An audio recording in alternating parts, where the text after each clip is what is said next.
নমস্কার বন্ধুরা, বাংলা রসি ঘরে আপনাদের সবাইকে স্বাগত। আশা করি সবাই ভালো আছেন। বন্ধুরা, আমি আমার বাপের বাড়িতে গিয়েছিলাম যে সরস্বতী পুজোতে। সরস্বতী পুজোর প্রথম পার্ট আমি গতকাল দিয়েছিলাম, আজকে দিচ্ছি সেকেন্ড পার্ট। আগের দিন দেখেছিলাম পুজোর আয়োজন হচ্ছে, পুজো চলছে। আজকে দেখুন, আমরা পুজো শেষ হয়ে যাওয়ার পরে অঞ্জলি দেব, সবাই বসছি। আমাদের বাড়িতে কিন্তু শুধু বাচ্চারা না, বড়রাও কিন্তু অঞ্জলি দেয়। আর যেহেতু সকাল সকালই ছিল, তো সবাই উপোস করেই ছিলাম, তো অঞ্জলি দেব, সবাই বসে পড়েছি।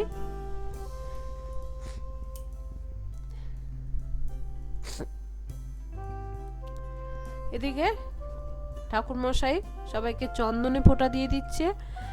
আমার দাদা স্কুলে যাবে, তো স্কুলে যাওয়ার আগে সব এটা, তো আমার দাদা স্কুলে যাবে বলে বেরোচ্ছিল, তার স্কুলে সরস্বতী পুজো আছে, তো তখন অঞ্জলি হচ্ছে দেখে সকাল সকাল, তো দাদাও অঞ্জলি দিয়ে একেবারে যাবে। তো অঞ্জলি শুরু হয়েছে। নমো বিষ্ণু নমঃ মঙ্গলং ভগবান বিষ্ণু মঙ্গলং ভগবান গরুড়ধ্বজ মঙ্গলং ভগবান মধুসূদনম মঙ্গলং ভগবান পরমেশ্বর সর্বমঙ্গলং মঙ্গলং বরেণ্যং বরদং শুভং নারায়ণং নমস্কৃত্যং সর্বং। আমরা অঞ্জলি দেওয়ার পরে আমাদের পাড়া থেকে কয়েকটা মেয়ে এসেছে, বাচ্চা মেয়ে, তারাও অঞ্জলি দেবে। তারা আগের দিন বই দিয়ে গেছিল, তো এখন অঞ্জলি দেবে। অঞ্জলি দেওয়ার পরে সবাইকে মা প্রসাদ দিয়ে দিচ্ছে। তারা বাইরে প্রসাদ খাচ্ছিল, বাচ্চা বাচ্চা মেয়েগুলো কি সুন্দর সেজে এসেছে। এদের দেখে আমাদের স্কুলবেলা, আমাদের ছোটবেলা মনে পড়ে যাচ্ছিল, যে আমরাও মায়ের শাড়ি, মামির শাড়ি পরে স্কুলে যেতাম। অঞ্জলি হয়ে যাওয়ার পর আমার ভাইপোতে হাতে খড়ি হচ্ছে। আমার মেজো ভাই আর ছোট ভাইয়ের ছেলের আজকে হাতে খড়ি, তো ওরা হাতে খড়ি দিচ্ছে। অন্য সময় পটর পটর করে, কিন্তু এখন ভয় পেয়ে গেছে। ঠাকুরমশাই ও বলতে বলছে, সেদিকে তাকিয়ে আছে। ঠাকুরমশাই কিছুতেই বলছে না। যত আমি বলছি, ওর মা বলছে, ঠাকুরমশাই বলছে, ওর এদিকে ঠাম্মা দাদু সবাই বলছে ও বল, সে বলছে না। আর এইদিকে ছোট ভাইয়ের ছেলে ভাবছে বোধহয় ওর স্লেটটা ভাই নিয়ে নিয়েছে, আমাকে নিতে হবে। তো যাই হোক, ওর হাতে খড়ি হয়ে যাওয়ার পর এই যে ছোট ভাইয়ের ছেলে তো আর এক দুষ্টু, সে তার মতো খেয়ালে থাকে। সে ঠাকুরমশাই হাত দিয়ে লিখবে না, সে বলছে আমি লিখবো, আমি। এ প্রচুর দুষ্টু বন্ধুরা, দেখুন চুপ করে বসছে না। মায়ের কোলে বসেছে, এও বলছে না। এ কিন্তু বই দেখে দেখে A B, A for Apple এসব বলে, কিন্তু ওই যে এখন বলছে না, এখন হলো দুষ্টুমি বুদ্ধি। সে শেষ করার আগেই রস্যই, ইঁদুর এইসবে চলে যাচ্ছিল আর কি। তো যাই হোক, দেওয়ার পরে ঠাকুরমশাইয়ের কাছ থেকে সে খড়ি টড়ি নিয়ে নিজে লেখালেখি শুরু করে দিয়েছে। এই যে তার লেখা হচ্ছে মানে ও কিন্তু এখনো পেন ধরে ধরে সমস্ত কিছু করতে পারে। ব্যাস, হাতে খড়ি হয়ে গেছে। এবার দুই ভাইয়ের মারামারি, এগুলো কিন্তু খুব ভালো লাগে। মানে বাচ্চা, সমবয়সী বাচ্চা একসঙ্গে থাকলে তারা কিন্তু বেশ আনন্দ করতে পারে।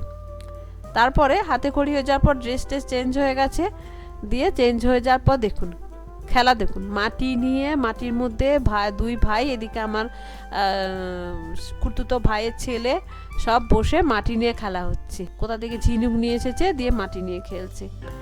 এইগুলোই ছোটবেলার আনন্দ। ছোটবেলা গ্রামে বাচ্চাদের এগুলোই একটা ভালো। আমরা শহরে এগুলো পাই না, বাচ্চারা একা একা মানুষ হয়, টিভি মোবাইলে অ্যাডিক্টেড হয়ে যায়, কিন্তু গ্রামে বাচ্চারা কিন্তু এগুলোতেই ভালো থাকে।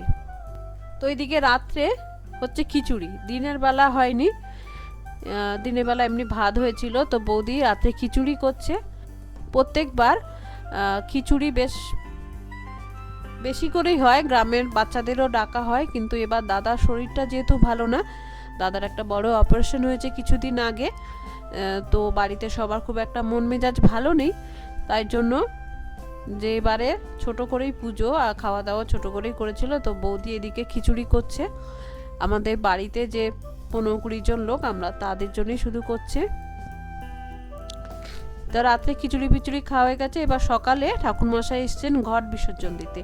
বন্ধুরা, আমাদের এখানে কিন্তু ঠাকুরমশাই যেরকম ঘট নিজে তোলেন পুকুর থেকে হোক বা জলাশয় থেকে, সেরকম বিসর্জনও কিন্তু ঠাকুরমশাই দেয়। তো আগের দিন যে ঠাকুরমশাই ছিলেন, এই তার ছেলে এসেছে পরের দিন, দধিকর্মা হয়ে যাওয়ার পরে ঘট বিসর্জন দিচ্ছে। তারপরের দিনই আমরা বাড়ি চলে আসছিলাম। তো আমাদের যে পুকুর আছে সেখানে জাল ফেলা হচ্ছে মাছ ধরার জন্য।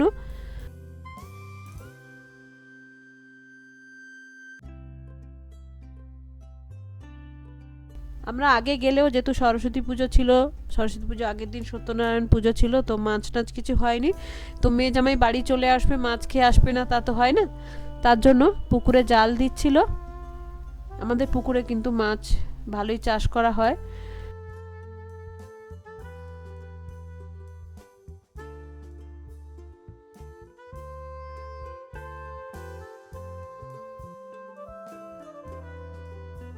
মাছগুলো ছাড়াচ্ছিল জাল থেকে, তো একটা পালিয়ে গেল। এইদিকে এই যে অনেকগুলো লাইলেন্ডিকা পাওয়া গেছে, তার আগেও আরো মাছ ধরা হচ্ছে, রেখে এসেছে। আর এদিকে বাচ্চারা বদমাইশি করছে, মাছ দেখে মাছ ধরছে, ঘাঁটতে চাইছে, কামড়ে দেবে ভয়ে পালিয়ে যাচ্ছে, এসব করছে। এদিকে একটা মাছ বালতি থেকে পালিয়ে যাওয়ার চেষ্টা করছিল, তো আমার জেঠিমা সেটাকে তুলে বালতিতে আবার রেখে দিচ্ছে। আমাদের গ্রামে এটা একটা সুবিধে যে কিছু কিছু সবজিও চাষ করা হয়, সবজিও আমাদের কিছু চাষ করা হয়েছে, সেগুলো আমি এবারে আর ভিডিও করিনি। তো যাই হোক, এই যে গ্রামের শাক সবজি মাছ টাটকা, এটা কিন্তু একটা আলাদা জিনিস। এখানেও কিছুটা মাছ ধরে রেখে যাওয়া হয়েছে। এবার সব মাছ একসঙ্গে নিয়ে বসে ভাগ করা হচ্ছে, কারণ আমাদের যে পুকুরটা এটা হলো 4 ভাগের পুকুর, মানে আমার কাকা জ্যাঠা বাবারা 4 ভাই। তো মাছ ধরার পর 4টে ভাগ হয়, কিছু মাছ কেটে ওজন করা হচ্ছে, কিছু গোটা ওজন করা হচ্ছে, 4 ভাগে ভাগ করার জন্য। তো এরপরে আমি আর বেশি ভিডিও করিনি, রান্না করে খাওয়া দাওয়া করে আমরা বাড়ি চলে এসেছি। আর তখন বেরোনোর সময় এত তাড়া ছিল যে আর ভিডিও করিনি।